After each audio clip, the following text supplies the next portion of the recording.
Appelle à la réconciliation nationale et à la clémence pour sa famille. Mercredi 18 septembre 2024. Un an après le coup d'État ayant mis fin à son mandat présidentiel, Ali Bongo Ondimba sort de son silence. Dans une lettre adressée au peuple gabonais et dont l'authenticité a été confirmée par Maître Gisèle Yeb Kale, l'un de ses 3 avocats, l'ancien chef d'État annonce son retrait définitif de la vie politique et appelle à la libération de son épouse Sylvia et de son fils Noureddin, emprisonnés depuis les événements d'août 2023. Tout en reconnaissant les insuffisances de sa présidence, il demande l'arrêt des violences contre sa famille et plaide pour une réconciliation nationale. L'intégralité de la lettre de « l'otage de la Sablière », selon une expression de Billy Bayenze.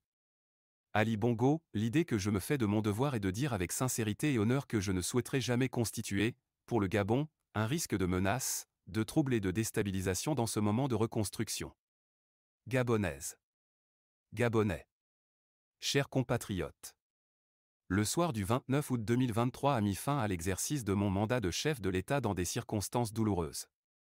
Ces événements ont porté au pouvoir un dispositif de transition, qui, ces prochains mois, se confrontera aux urnes et au vote pour engager notre pays sur une nouvelle voie. Les Gabonaises et les Gabonais auront, à cette occasion, l'opportunité d'élire leur président de la République. Conscient qu'une évolution était nécessaire pour améliorer la vie de nos concitoyens, j'ai cru, longtemps, pouvoir changer un système qui s'est finalement retourné contre une famille, symbole d'une époque. Ma femme et mon fils en sont aujourd'hui les boucs émissaires impuissants. Notre pays en constitue le témoin, spectateur, espérant le légitime changement.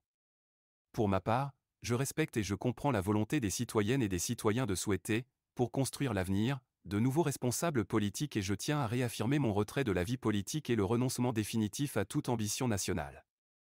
Cela vaut également pour Sylvia et Noureddin. L'idée que je me fais de mon devoir est de dire avec sincérité et honneur que je ne souhaiterais jamais constituer, pour le Gabon, un risque de menace, de trouble et de déstabilisation dans ce moment de reconstruction.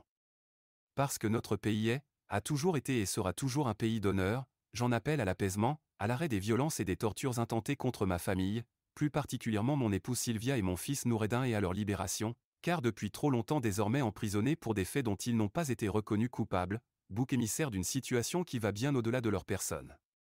Je leur ai imposé, tout au long de la vie, bien des épreuves par mes choix.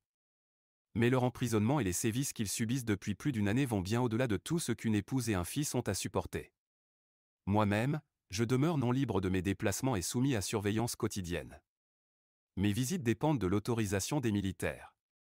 Isolé du monde extérieur sans communication, sans nouvelles de ma famille. Je suis pleinement conscient de ce qui a été accompli sous ma présidence, comme également des insuffisances dont j'assume seul la responsabilité, tant sur le plan social que s'agissant du fonctionnement de nos institutions. Mais ce bilan aussi sincère que douloureux ne saurait justifier que tant d'abus soient perpétrés contre ma femme et mon fils, qui n'a pas serré ses enfants dans les bras depuis plus d'1 an. Je connais trop les Gabonais pour savoir qu'ils savent la différence entre justice et vengeance.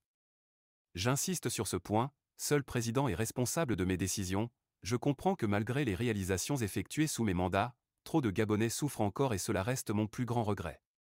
Je souhaite de tout cœur que nous soyons en mesure de tourner la page de cette souffrance intime et nationale. Avec un seul et unique but, notre réconciliation nationale. Aussi, j'appelle mon pays, ses dirigeants et mes concitoyens à renoncer à la vengeance et à écrire sa prochaine histoire avec harmonie et humanité. Que Dieu vous bénisse. Que Dieu bénisse notre patrie le Gabon. Ali Bongo Ondimba.